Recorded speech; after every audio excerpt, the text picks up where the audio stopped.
Welcome back to My Best Friend's an Engineer. I'm Libby. And I'm Lexi. And today we have a great interview for you guys. We talked to Constanza, who is at Technically a Tech on social media. And she is actually a technician in the environmental industry. And we talked to her about inclusivity in women's workwear, discrimination with women on site, and then subtle sexism that she has noticed while being a technician on sites. So we talked about like a really broad breadth of topics for you today. I think it's a great episode for you to keep listening to. But before we get started, Lexi, let's do our tea of the week segment. How has your week been? Give us the tea. Yes, so my week. Okay, so this is weird because yesterday we had a little strategy session. So just for our listeners, we're going to start doing these strategy sessions just because it's so much easier to deal with everything we want to do. We have a lot of exciting events coming, so stay tuned. But honestly, okay, so today's Monday. Today's been super stressful. This is probably the worst day I've had. Oh my God, tell us. Unload it all to us. Let us know. Okay, so, oh my God, I already use this for TikTok content, but, so I'm working on this project for weeks and weeks, and it's basically data analysis. I'm looking at retrospective data and just like, we already have the data all good. We're just trying to analyze it. I do all this analysis, and it takes weeks, and the data, I didn't check if it was normally distributed. Oh no. Oh no. And I was just so sad. So now I have to go back. I have to look at it. And it just basically it was just so frustrating. And I just felt so dumb. And we don't have like a statistician on site or within like, the companies, which I think would be a great addition because I'm not a statistician. I took Stats 161 5 years ago. So I'm sitting on YouTube and I said, Khan Academy, tell me how to do this via Excel. Like, Khan Daddy, help me. So it was just pretty, I pulled it together because we had like a little meeting to kind of go over, because the data in general is just bad. It's bad data. It's just, it was just doomed from the beginning. But I kind of spun it, like half of it was, within the normal distribution, so it's fine. But it wasn't fun. It was just, I didn't have a lot of fun today. So, did you have fun today? How was your day? How was your week? Oh gosh. I'm kind of like not really going through a similar experience at work, but like I'm trying to like analyze all of this information about a project that's been happening for like 6 years. And it's like inventory and cost information. And I'm at the point where like I have to present to a large group of people on Friday on this information. And like I just have so much that I don't know what to do with this information. Like, I'm trying to like, okay, I have spreadsheets upon spreadsheets upon spreadsheets. How do I keep it simple, stupid? Because I have to present to like a large breadth. How do of I people. give it a little smooch? How do I give it a little smooch? How do I just take pictures and make this into a PowerPoint? So, yeah, I feel you. I feel like every day I open the spreadsheet and I stare at it and I'm like, okay, I know that I have all this information, but what does this even mean? And so, it's the worst. That's literally sounds exactly like what it is, like the project that I just talked about, because all of their data also is just paperwork. So I had to go like transfer it from Excel, like confirm. It was a mess. And maybe this is an episode in itself, because I could just go on and on and on. And I could tell everyone about how you should make sure your data is normally distributed, or just figure that out from the beginning. My God. But so what are your thoughts about this presentation? How long have you been prepping for it? Literally like weeks. And that's another thing, is that we are working with like our counterparts that are overseas in China. And these people have been emailing me like, when are you going to give us an answer? And I'm like sitting at my desk reading their emails being like, I'm trying. But no, Spam. Spam it. I have like definitely, I'm not like doing this alone. I've been talking to my manager and my new manager about it, and like talking to everyone on the team. So like we're all like working on it, but it's just like, I don't know, like it's a really big decision. It's just overwhelming. Yeah. It's so overwhelming. And it's just, and like it's tough because it's on, this presentation is on a subject that is within the electrical engineering realm.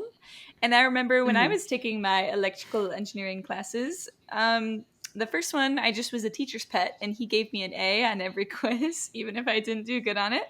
And then the second one, I sat next to someone who's really smart, and he helped me get through the class. So I don't have any electrical engineering knowledge in my brain. In fact, I despise it. I really do very much dislike looking at electrical circuit boards and every component on it. I have no idea how they work together. I didn't pay attention in those classes. So now I find myself trying to run a presentation to a large group of people on this topic. No. There's going to be a lot of spinning. I'm going to be like a little DJ up on stage, wiki-wikiing away, trying to spin all my information to give a recommendation because it is a lot. So that is what I'm up to over here. So you're telling me you didn't like your Arduino from school? You were always like on your little Arduino little gadget. No. My strawberry jam board, I hated that thing. I think I punt kicked it off of the back of the engineering building after I graduated. As you should. So funny. So awesome. Well, yeah. Let's see if our listeners had a better week than us. I know. So far. I know. You want to read out their tea? I think they probably did. Okay, we're going to go ahead and read your tea of the week. You can submit your tea of the week on our Instagram story at My Best Friends in Engineer. We're going to start off strong, a wholesome tea of the week. Tegan said, last weekend I participated in a 200-kilometer bike ride to raise money for cancer research. That is amazing, and you're making me feel more philanthropic. I need to do a 5K or something now to raise money. I love that. We should do that, actually. That'd be good. I know. Wouldn't that be okay, good? on the list again, another event. I know, another event we want to do. More ideas. All right. Jessica said, I have had mice roommates for 2 weeks now in my first post-grad apartment. Are they paying rent? Did you ask them if they would like to stay for dinner? Are they giving you grocery lists to get 5 more cheese? That is so frustrating. Okay, let's tell stories about our animals. Do you remember the bat that was in our house? Oh my god, you guys, there was literally a bat. There was literally Code Red, a live bat in our basement. Code Red. That was We're like, all right. Scenario 42 again, position. That was the scariest day of my life. I swear to God, that was the scariest day. I know. That was ridiculous. And then I think we just had, how did we get it? I'm pretty sure for the bat, we had somebody come over and he just took a folder. Yeah. A vanilla folder and knocked it out or something, and then he wrapped it in a coat and put it up. I don't know. I'm pretty sure I was running around the house screaming like a maniac. We had a boy deal with it. Yeah. In that situation, we said, we are not empowered women. Please come take care of this. And you know what other situation we also were not empowering ourselves in? The centipede. Do you remember when we met the neighbors? We went to our neighbors and we said, hey, nice to meet you. Can you please come kill the centipede? And then they invited us to a bonfire after. And then that's how we met our great grand little in Theta Tau. And so, I'm pretty sure those same boys, we asked them to come over because I think we thought we had a frog in our house, but it was just a hairball. That was so funny. That snap memory came up on my Snapchat the other day, and it was so funny. The boy literally he crouches down and he picks it up. Or was that the centipede? I don't know. But anyway, we thought we had some that was sort of the species. Or frog. Okay, frog. We thought we had a frog in our house, and he bent down and he picked it up, and it was just our hair that was matted into the carpet. He said, "Is this say it that gross?" He said, "Is this the frog?" And we said, "Oh, sorry." Oh my gosh. So, yes, good luck with the mice. On that note, I think we can get into the episode.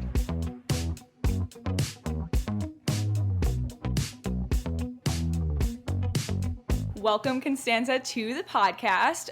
Before we get into all of our questions that we have for you today, would you mind just giving a brief background about who you are, what you do, maybe what you went to school for, and what you do for a job today?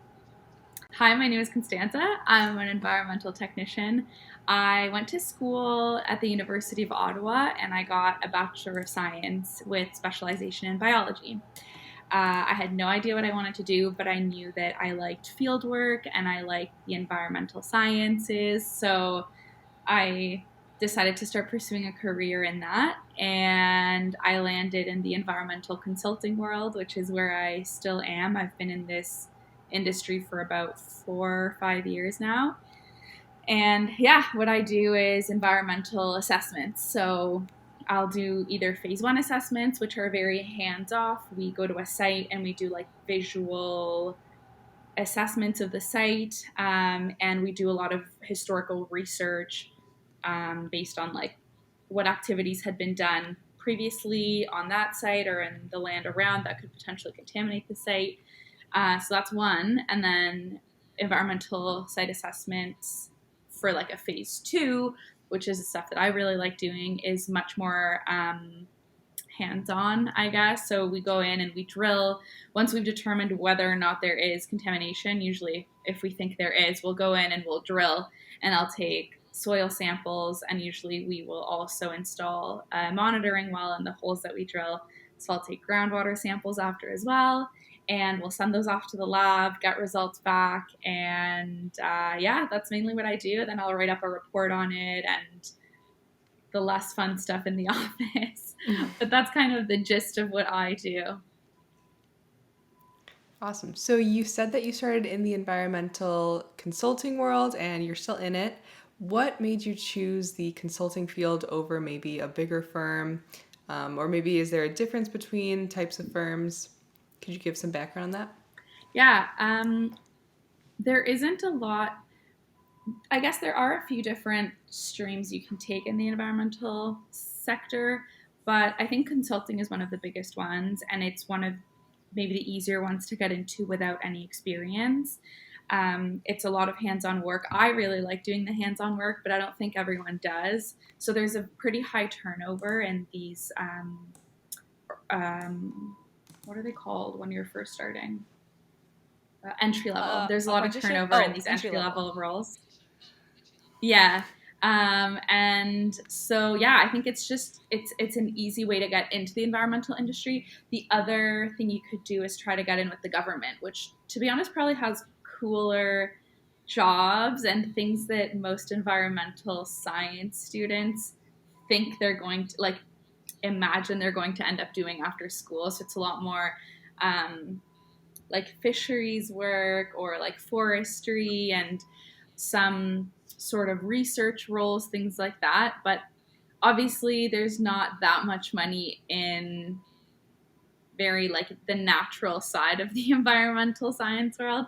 So yeah, the work that I do is actually very industrial. Like I'm in the middle of cities or in big fields, and usually our work is helping out with real estate transactions, for selling and buying, for refinancing of properties. So it's not super focused on the environment and it's not really exactly what I thought I would be doing, but it's cool nonetheless. And we do clean up sites from time to time, which is really nice. We do remediation. So anyway, yeah, so the environmental consulting side, there are small firms, there are big firms, and I've worked at like a medium-sized one and at a smaller one, which I'm at now. There's pros and cons, which I'm sure would be the same for your jobs. Like we're working at bigger environment or engineering firms and smaller ones. There's definitely pros and cons. Then government is another one, which is always, again, pros and cons, but kind of more stable. And I guess by more stable, what I mean is like in the environmental consulting world, your hours are very scattered. So it was so hard for us to schedule a meeting to get together because my schedule changes a lot. So I think that's one thing that I like and dislike about the job. You have to be extremely flexible, extremely like able to manage those changes in schedule because it gets kind of crazy. Whereas like a government job, for example, is much more stable. You're like 9 to 5, you know, you're not really doing such crazy hours. But yeah, I think those are probably the two biggest sectors, like the private and the. So you mentioned something kind of interesting earlier that I want to get into. You talked about how maybe, you know, environmental students, when they're going through school, they might not expect to do the type of work that you're doing. Could you maybe elaborate a little bit on that to give our listeners maybe an overview of what your schooling was like? Like, what did you mean by that? What type of projects did you do while you were in school? And when you were in school, what did you imagine you would eventually be doing with this? Yeah, so to be honest, I had a very naive idea of what the environmental industry would be.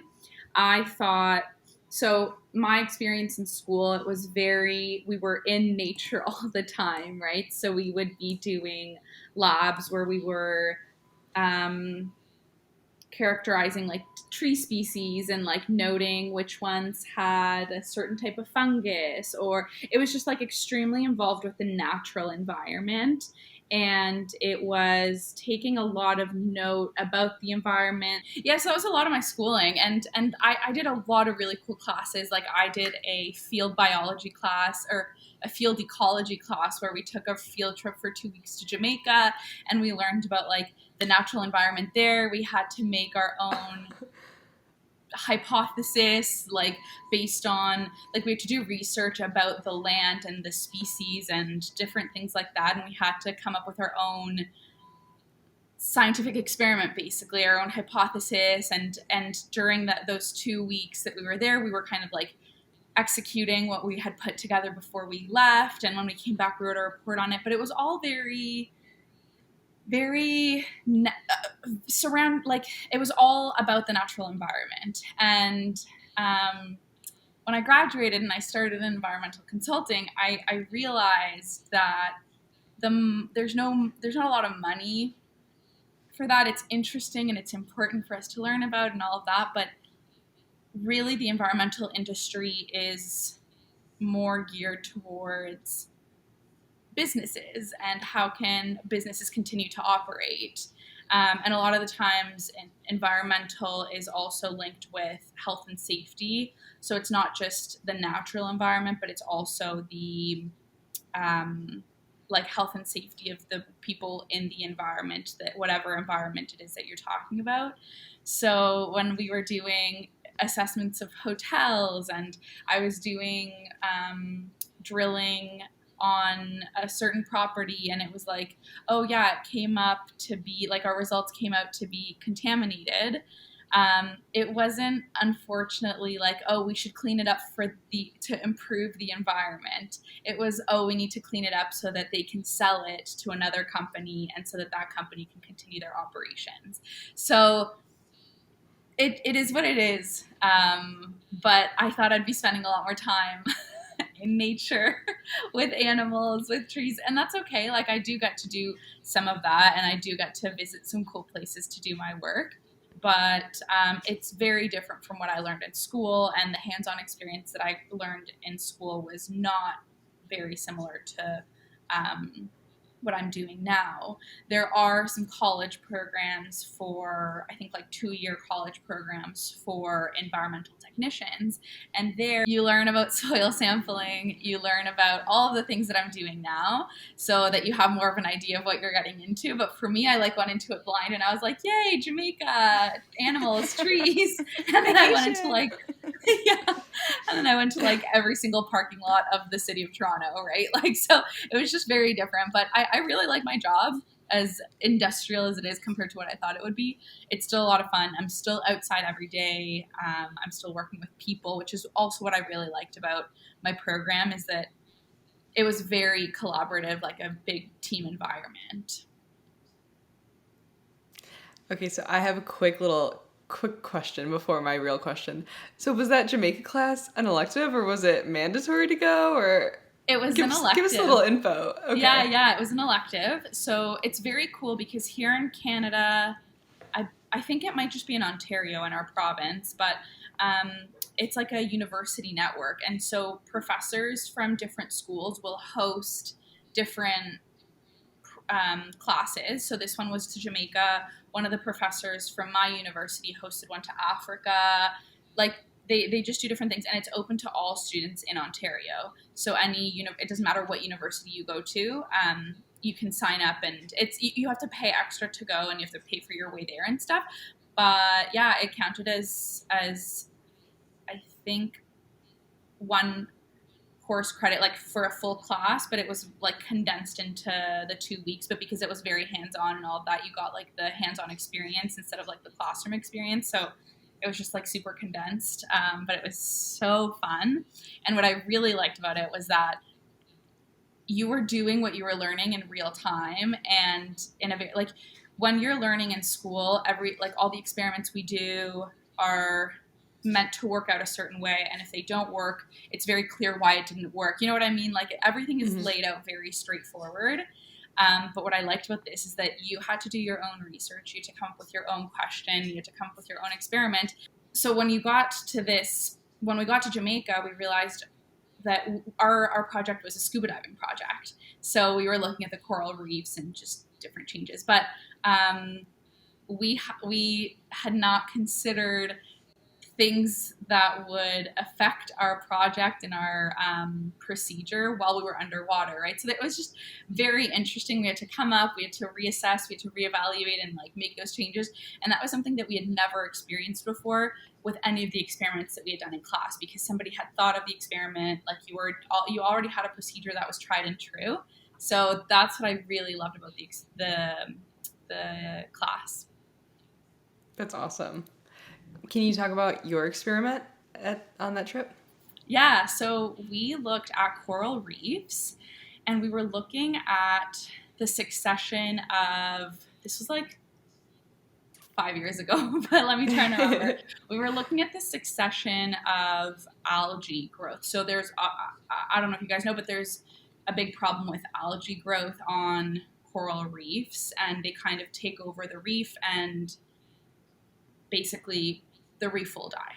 So we were trying to figure out if there was one species of algae that was sort of starting out that damage on the coral, and then allowing for basically like the death and growth of other algae. And obviously it was a very short experiment, and we didn't have, we had a very limited amount of time. Based on the data, I think it was pretty inconclusive. There were trends, but we weren't able to fully come to any conclusion. But it was cool. It was very cool. Definitely. That's awesome. I was thinking that your school was like, okay, we're going to the beach, you guys have to go, but that's an awesome elective to have. So kind of going from this work experience that you had, or this like elective experience that you had in Jamaica, to where you are with your career today, could you tell us a little bit, like, what does the in-between look like? Did you have any sort of like entry-level type internship or apprenticeship? What did your first job look like? And what did it kind of feel like when you kind of realized, oh, I'm not really going to be, like doing these nature things. I'm going to be in these more industrial environments. What was that reality feeling like? It was interesting because during school I worked at, it's interesting because the jobs that I had during my summers, they weren't official internships, but they were summer student positions. But when I think back, they all were kind of industrial as well. Like one summer I worked at like a drinking water treatment plant, not as an operator. I would have loved that, but more in like an office role, learning kind of the behind the scenes stuff. But I also worked at a wastewater treatment plant, again, not as an operator, would have loved that, but as in the office as like updating standard operating procedures and things like that. So it kind of followed a similar-ish trajectory where I wasn't really in nature during any of my summer positions either. I didn't get any, there were government jobs for students where you could do research and things like that, but I didn't do any of that. And I guess as I fell into the career of environmental consulting, I just started to realize, well, this isn't the reality that I thought I would have, but that's okay. Like I actually enjoy what I'm doing. I think it's a lot of fun, and it checks most of the boxes, even though I'm not necessarily counting tree species and the development of XYZ, I'm still doing cool work, and yeah, I'm very happy where I am. It didn't depress me too much. It was definitely something that I was like, okay, well, this isn't what I thought it would be. I was kind of naive going into it, but I'm still very happy with what I'm doing. Do you see yourself staying in this type of position long term, or do you see yourself pursuing a career path where you're able to kind of work outside more often, or maybe have more hands-on experience more often than when you're on the field? Yeah. Well, I'm outside a lot, and that's why I love it. And I would definitely stay as a technician for a long time, like I see myself doing that. The career trajectory in environmental consulting is you start off sort of entry level as an environmental technician, which is what I'm doing. And usually people will stay 5 or more years, and then you'll move up to a project manager. Sometimes there's an in-between, like a project coordinator, but project manager is kind of like the next big step. And unfortunately with that role, you're not doing much field work at all. You're mainly dealing with a lot of clients. You're organizing the project, coordinating all of the moving parts. It's a lot of work, and it's a lot of responsibility. And it's none of the fun parts of the job that I like. So to me, it doesn't sound like the most exciting next step. So I want to stay in what I'm doing for as long as possible, because I truly enjoy it, and I think of what my life would be in a project management position. And sure, like I would be home at a normal hour. I would have a standard schedule a bit. Sometimes I still have hectic days, but I would have more of a standard schedule. I would have a bit more stability in my life, but I don't know that I would enjoy it at all. So it's the pros and cons, right, that I was mentioning earlier. I think I would really love to stay in this as long as possible. And I think there's also lots of other opportunities. The only time I see myself actually doing work in nature, quote unquote, is if I got a job with Natural Resources Canada or the environmental, what's it called? The MECP. Don't come for me, people. The Ministry of the Environment. So yeah, that'd be cool, and I'm totally open to it. But yeah, I definitely would stay in as a tech in the field as long as possible. I'm sitting over here laughing. I was gonna make a bad joke and say that's. I think we're about to say the same thing about like the Harry Potter and the Ministry of. Oh, I wasn't gonna say that, but yeah. Well, I was like, I feel like people listening are gonna be like, "Oh my god, this American." Canada seems like kind of made up to people, so they're gonna be like, "Of course, they have a Ministry of the Environment." No, I was sitting over here laughing because you're describing like the role of project manager, and that is the job that I just left, and I very much can confirm that is a lot of coordinating and customer facing, and like I don't know, can just be stressful. But I was thinking about, as you were describing your experiences and stuff like that and where you want to go, was there anybody in the beginning of your life that like kind of introduced you to this field? Because I know that like growing up, I didn't even know that like environmental consulting was a thing. Like I didn't have anyone in my family that like did anything, STEM related. So was there any like big role model or someone in your family that like kind of introduced you to this world growing up? Not specifically this world, but I've had a lot of support in the STEM world. Both my grandparents on my mom and my dad's side were engineers, and they both had companies in engineering and did a lot. My mom's dad is an electrical engineer, and my dad's dad was, I believe, a civil engineer. And then my dad and his sisters are all engineers. And after that, I thought for some time that I may want, I always liked science. I actually remember, this is so funny, I don't know why I specifically remember this, but I remember I brought home a science test, and I just did really well, and I was so happy. And you have to get your test signed by your parents back in the day. And I was like, is there a job where I can just do science? My mom was like, I don't know, maybe look into it. And I was like, this is so cool. I like science, but I didn't know what science was. Like, it just was this, I was so young. It was just this like arbitrary, like, yeah, science is cool. I'm good at science. But other than that, like, I had a lot of people around me, I think, that were in the science world. And further to that, when I realized, okay, I do want to study science when I was in high school, my dentist was very supportive, and I always liked going to the dentist. Like I was lucky, I never had too many cavities, so I didn't hate going. And he was like, oh, you should check it out. Like, it's a great career option, this and that. And I was like, yeah, maybe I'll do that. And I realized in university, like it's not something I'm going to want to do, but I had him pushing me and supporting me, or not pushing me, but like encouraging me to explore that option. And my dad actually really wanted me to get into engineering. And it's kind of sad because I didn't think I could do it. So I didn't do it. I didn't even apply.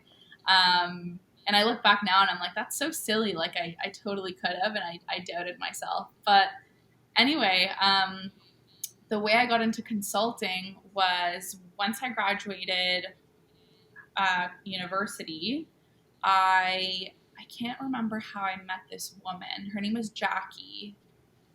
Oh, I met her at one of my dad's work events. They had a tree planting event, and so I went. And this lady named Jackie, she worked for the sustainability department at my dad's work. And we met, and I talked to her, and she was super nice. She was so kind, extremely supportive. And I was like, yeah, I want to get into the environmental field. And she connected me with people. So I knew that consulting was a thing because I had started to go to some networking events, and people were like, oh yeah, I started in consulting. So I was like, okay, a lot of people start there. And once I met her, she was like, oh, I have a contact at an environmental consulting company that you can get in touch with. And I think networking is incredibly important. You obviously, it's, that saying, it's not what you know, it's who you know. I think obviously it is what you know, because you have to know something about the subject matter to be able to actually get the job and stay. But networking is super important and super valuable, and it's how I got my first opportunity. So she was great. Thanks, Jackie. God bless Jackie.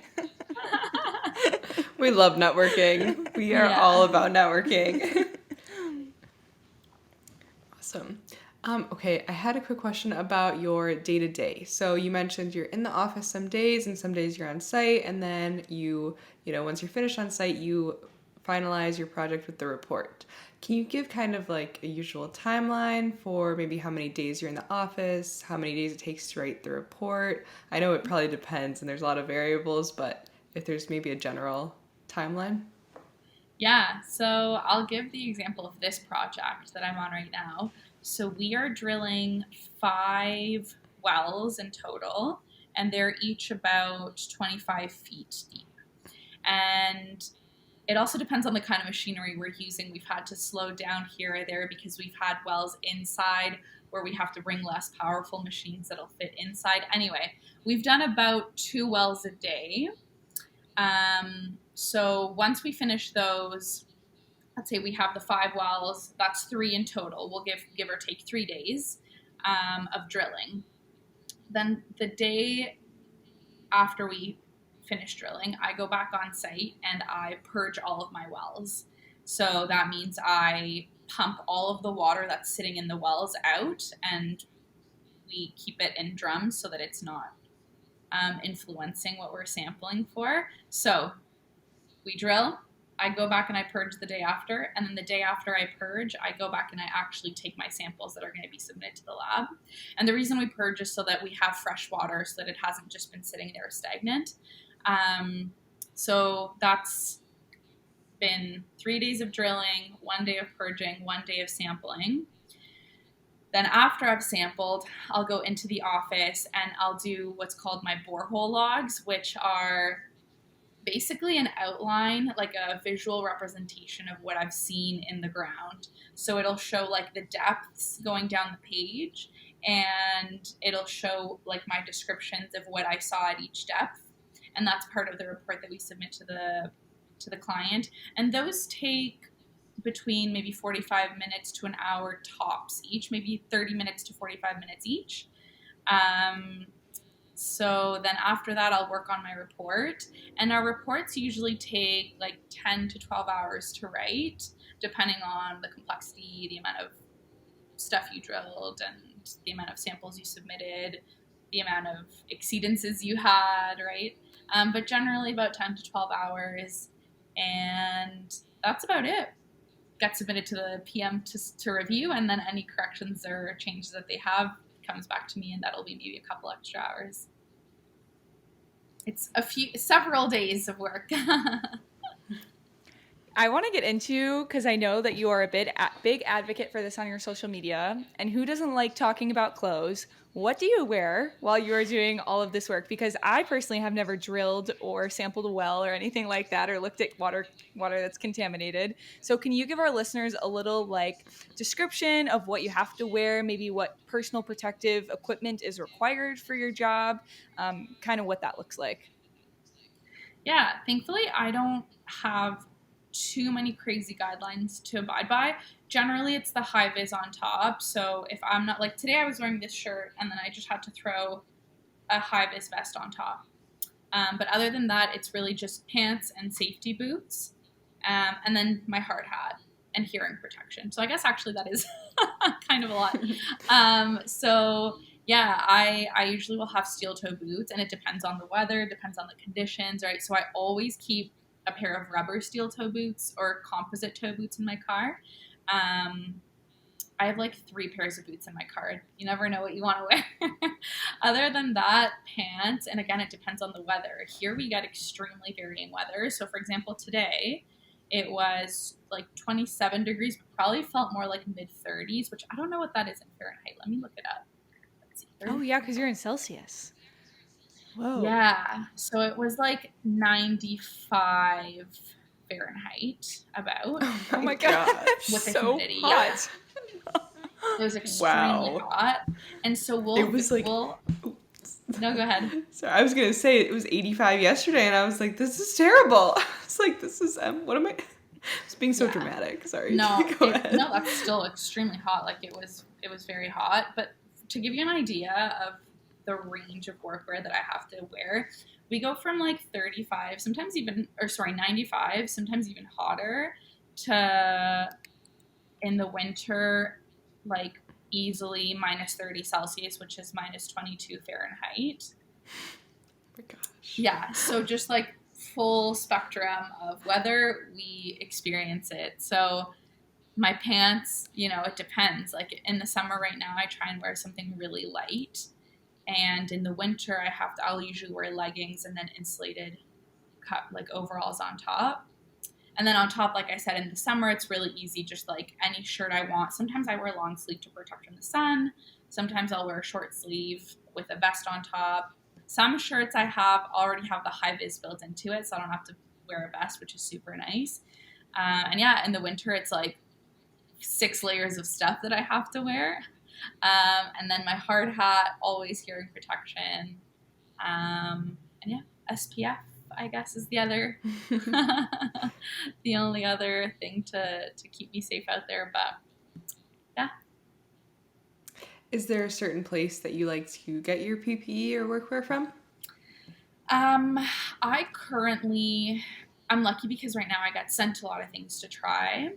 When I was buying my own stuff, it was just incredibly hard, like very, very difficult, especially in Canada, to get stuff because we can't actually get, for example, Carhartt shipped to us. We have to find a retailer that will sell it, like this place called Mark's Workwear House or like different workwear shops that sell stuff. They're the only ones that are, I think, allowed to sell it in Canada. I think you might be able to get some from Amazon, but anyway, the difficult part with that is that you can't just order any Carhartt pants you want, right? Like this distributor has to have that in their roster of gear, and usually they're not including women's gear in that roster, but if they are, it's usually an extremely limited size range and an extremely limited quantity. So it's very difficult to find women's workwear. But yeah, Mark's is a big shop, but we give them a lot of hate here because they're terrible at supplying us ladies with workwear. I think they're trying to improve, but the other place that I would go was called hang on, because he was really nice to me. I want to get her. So the other place I would get stuff was called Workwear, and the owner's name is Adil, and he's super nice. He actually inherited the store from his father, and he was kind enough to like order stuff in. Like he was like, anything you want. tell me what you want, like Carhartt, like, right, he has the connections with all the brands. So I would just tell him, like, I want these pants, I want these overalls, and he would order them in and have them at the store for me. So he was super kind. That's another place I would get it from. Otherwise, online is always good, but it's tough because you never know how things are going to fit, and different styles fit differently on different people, right? Like, it's extremely difficult. I talk about it a lot on my channel, like you said. And I think things are improving because there's a lot more options. But yeah, there's a lot of work to be done on the workwear front for sure. So would you say, as like a technician that's working in the field every day, is the sizing really the biggest struggle with workwear, or are there other areas that you see that the industry could significantly improve in as well? For me, so let me think about my answer.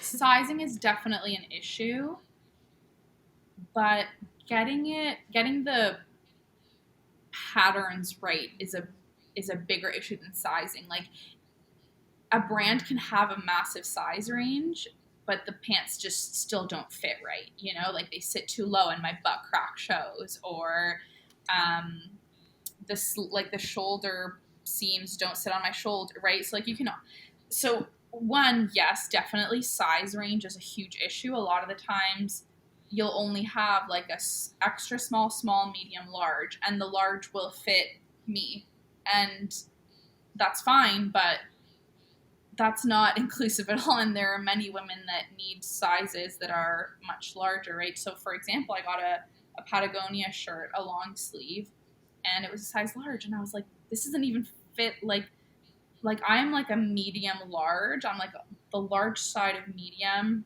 Large fits very comfortably, but I'm like, this fits like a medium. Like, how if I wanted something that fits a little bit more comfortably, I can't find it. And if there's someone that is a bigger size than me, do they even offer an extra large, right? Like, a lot of the times the size ranges are just not inclusive, and women have very varying body types. So it's hard, and it's not an easy thing. Like, I do empathize, because for workwear brands, like, it's not easy creating a range of sizes that is going to fit the majority of people. But there are more and more women entering these fields, and there are more and more women that are needing these articles of clothing to keep us safe and to help us work comfortably. So yeah, sizing is a huge issue. But like, just getting the fit right the first time is another big one. A third one is pricing. A lot of the time, prices for women's workwear is more expensive than for men's. Or it might be the same, but the quality's terrible. So you're wearing pants for couple weeks, couple months, depending on your usage, and you could be wearing the same men's pants for a whole year, right? So like, the quality is just not the same. It'll be pink and bad quality, and not that there's anything wrong with pink. I gotta put that out there, because some people give me hate. I'm not saying there's anything wrong with pink, but there's only something wrong with pink when it's the only option available for women. So if you're offering women's gear and you're making it pink and that's it, that's also a big issue for me. So I'm a big critic. I'm a big critic. I have a lot of what's the word I'm looking for? A lot of opinions. I'm a big critic. I have a lot of opinions. There's a lot of things we need to work on, but definitely the fit is number one, I would say. So when's your personal women's workwear brand coming out? That's what I want to know, because it sounds like you're going to be building one. I think that'd be really cool, and that is a goal of mine. It's not something I'm actively currently working towards right now, because I'm so busy with my day job, which takes up so much time, and as you ladies know, content creation takes up a ton more time. But that would be really cool, and it is something that I really would want to do, because I have so many thoughts, and I think as a user of workwear, like, I use workwear almost every day. Like, I know what's good and I know what's bad, so I think I could come up with something good, but it's a lot of work. So hopefully one day I'll let you guys know. All right, you heard it here first. Stay tuned.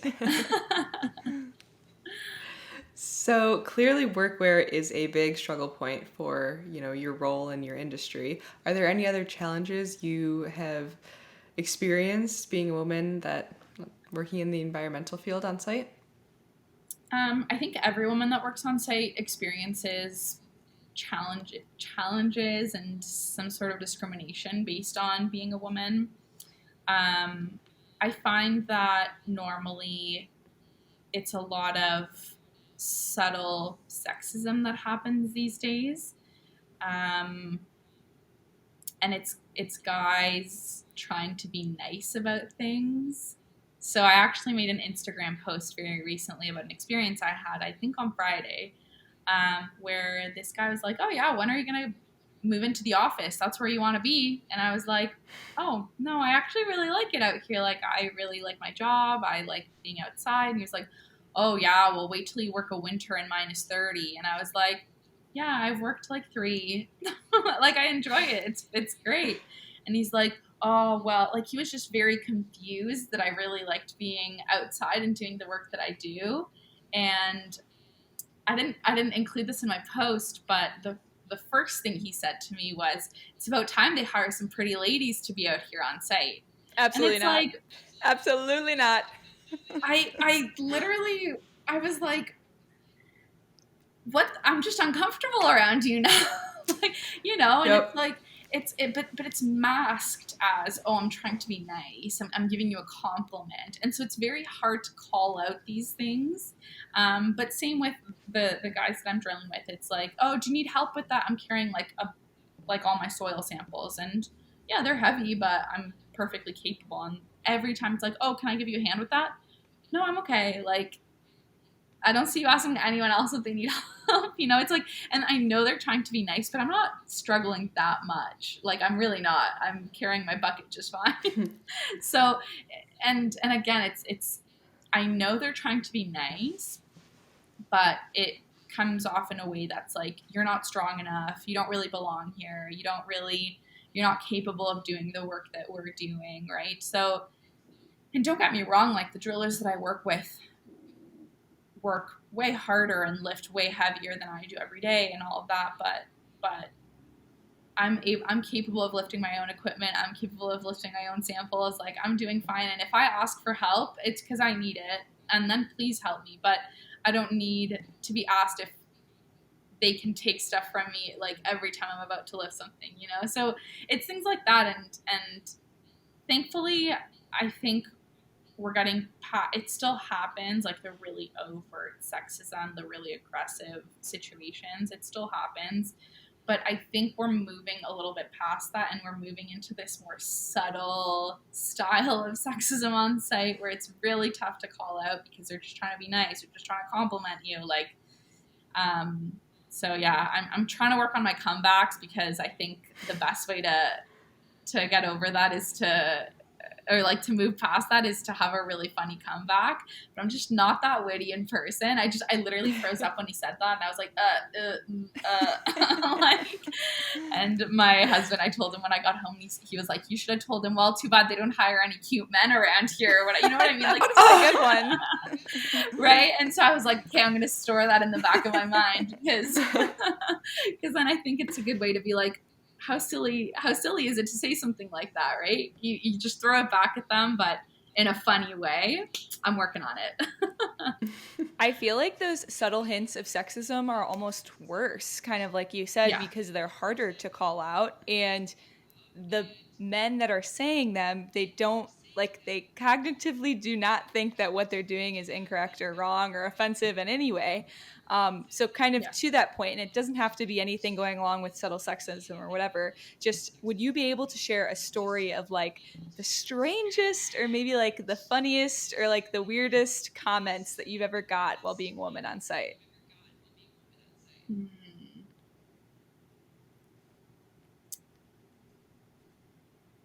I'm like put on the spot. I can't think of one. Should have Well, prepped that you. one on Friday was yeah. That one on Friday was pretty awkward. Where I was just like he was trying to give me a compliment, and call me pretty, but I was just like, I don't know what to say. What else? I mean, there's been there's been situations. Well, I mean, I've fully had a guy who does not even work in my industry try and tell me how to do my job. When it was like a big group of guys, and this man and I had like had many conversations. We were on very good terms, but it's weird because as soon as there were other guys around, he like felt like he could question me and how I was doing my work. And I was like, you actually don't know anything about what you're saying.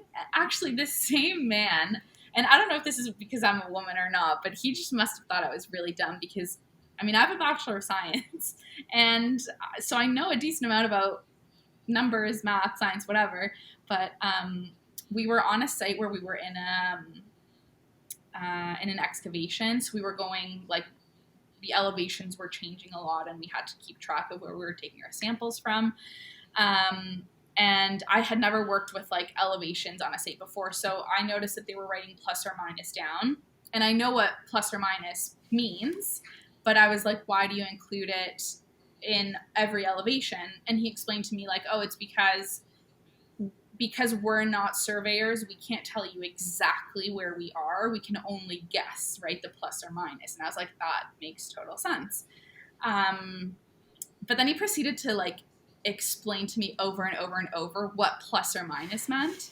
And I was like, that wasn't my question. I actually completely understand what plus or minus meant. I was wondering why it was used. And he went on, and I was like, oh my God, I know what this means. Like, I don't know how many times I have to tell you, yes, I get it. Like, so it's things like that where you're just like, they think I'm dumb, they think I'm weak, they think like, you know, I don't, but generally though, people are nice and men are treat you that's the best. When you just show up on site, it's like, hey, how's it going? Let's get the work done. Let's do our thing. And there's no mention of anything related to gender or anything like that. It's like, yeah, you just show up. You're just here to work just like everybody else. That's my favorite scenario. Definitely. And Libby and I have touched on this, I think, a few times. It's, you know, when people ask us all these stories and we, you know, we're happy we don't have these stories, but it would be good for content, you know, to talk about these stories. But people, they don't say things to your face as often, or like we mentioned, it's more subtle. It's more, I think, on social media nowadays. They like to comment. Yeah. So, so yeah. when they ask the questions like, oh, do you have any stories? And it's like, honestly, no, and thank you, but I don't know. Yeah. Awesome. Yeah, I'm trying to, and I mean, I'll text you guys if I think of any. I'm sure I have them, but I don't know why I can't think of any right now. Anyway. Blocked them. Awesome. Yeah, there you go. Well, to switch gears a little bit, I was wondering if you could tell us a little bit more about your involvement with women on site. And kind of background and just anything you want to talk about. Oh my gosh, I love that you're asking about women on site. I'm so excited. Yeah, so me and 3 other ladies, they're so awesome. Tessa, whose Instagram handle is Tatted Bricky, Darcy, who's Sparks to Sparkles, and Samara, who's Wingnetless. We got together and we decided that we wanted to create a community for women on site. So, I don't know if you guys know about the Tradie Lady Club out in Australia. Anyway, I'm out on that side of the world. They get together, they do all these activities with each other, and it's like a very fun community. And we wanted to do that, but we wanted to include any woman that stepped foot on site. So whether it was like the cleaning crew, whether it was the architect, the engineer, the environmental technician, because I think anyone that steps on site has the same experiences to varying degrees, the same doubts, feelings of, you know, insecurities. So we really wanted to connect all of us. And it's funny because there's so many of us in the city of Toronto and in the general Toronto area that are working on these sites, but we don't see each other that often. So just, we wanted to have that point of contact in person that, you know, you could relate to and just hang out with and show up, have a couple of drinks, eat a good dinner, chat, and enjoy your time together. And that's what we've been doing. We had our second event. Our first event was super casual, just to see what the interest was like. So we met in a park here in Toronto. We just said, potluck style, come if you want, show up whenever you want.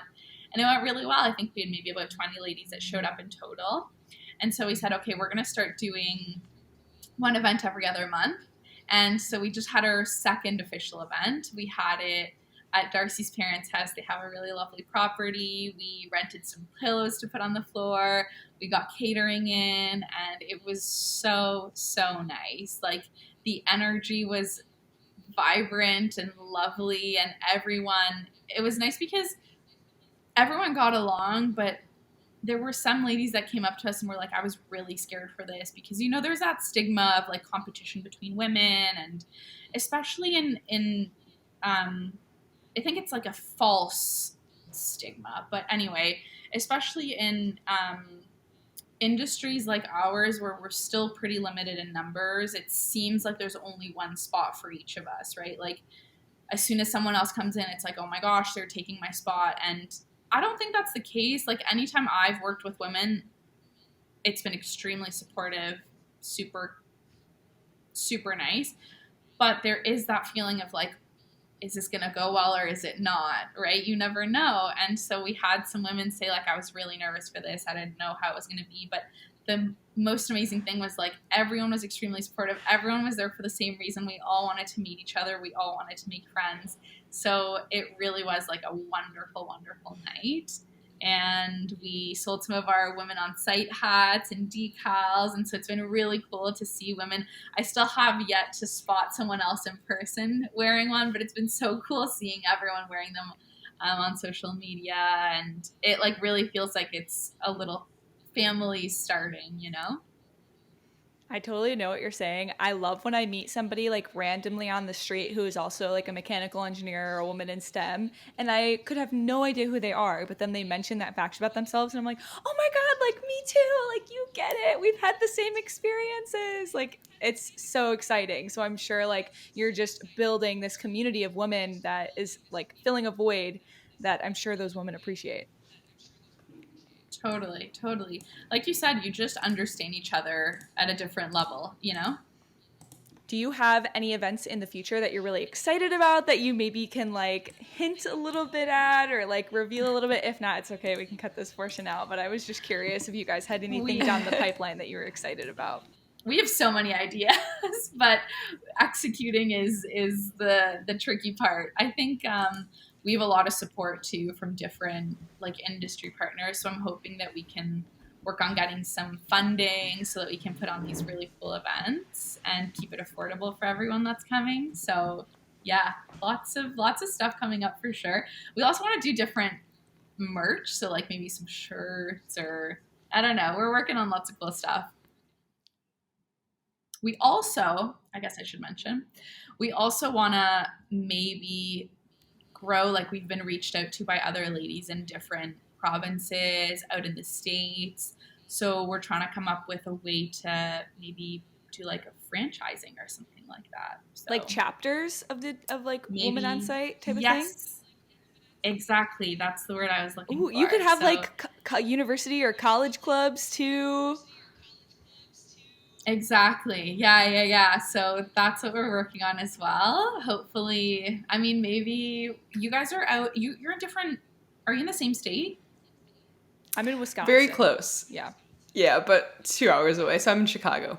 Chicago and Wisconsin. Well, maybe there will be a woman on site in Wisconsin and Chicago one day. Yes. I think Chicago would be a good hub for the Midwest. Mm-hmm. Just a hint. Okay, good to know. Awesome. Well, you heard it here, guys. Stay tuned. All right, so are there any other aspects that you want to touch on? Maybe your background, future exciting things happening, anything? I think the most exciting thing right now is probably the Woman on Site project that we've got going on. I really, really this year want to come out with a blog. So hopefully I'm putting it out into the universe so that I make myself do it. But yeah, maybe a blog at some point with gear reviews, like workwear reviews. That'd be really cool. And a little bit more effort into my YouTube. Those are like my goals for the rest of the year. Hopefully, it's so much work though. You guys know. So hopefully I got those done. But yeah, really like Women on Site is my passion project with the other ladies right now, and it's just been such an amazing journey. So keep an eye out for future events. You could totally tell because when we talked about it, your face just lit up. Awesome. Okay, so we like to end every interview by asking this one question, which is, if knowing what you know now, what would you tell your younger self? I would tell my younger self not to stress so much and just to do what you enjoy doing, because it really does work out in the end. Any opportunity that comes your way that you think you're going to enjoy, do it. Like, don't worry about your big dreams and goals for the future, because a lot of that might not work out, right? So take opportunities as they come, follow what you enjoy doing, because what you like doing is what's going to make you happy, and that's what you're going to want to foster, right? Well, thank you, Constanza, so much for coming on the podcast today. I think it was really refreshing to hear a perspective from, a woman environmental technician, someone who's always on site every day, who's wearing workwear. We haven't really been able to talk to someone with that perspective before. So thank you so much. And if our listeners aren't familiar with you previous to listen to this episode, can you plug yourself? Where can they find you? Where can they follow you? And where can they keep up with all of your workwear reviews? Yeah, so I have Instagram, TikTok, and YouTube. It's all the same handle at technically.a.tech, technically a tech. Yeah, nice and easy. Awesome. And then women on site, where can they find that? Yeah, women on site is the same style, so women.on.site. And we are currently on Instagram mainly. We have a Facebook group, but it's kind of local, so stick to the Instagram. That's where we're posting most of our stuff. Awesome. Amazing.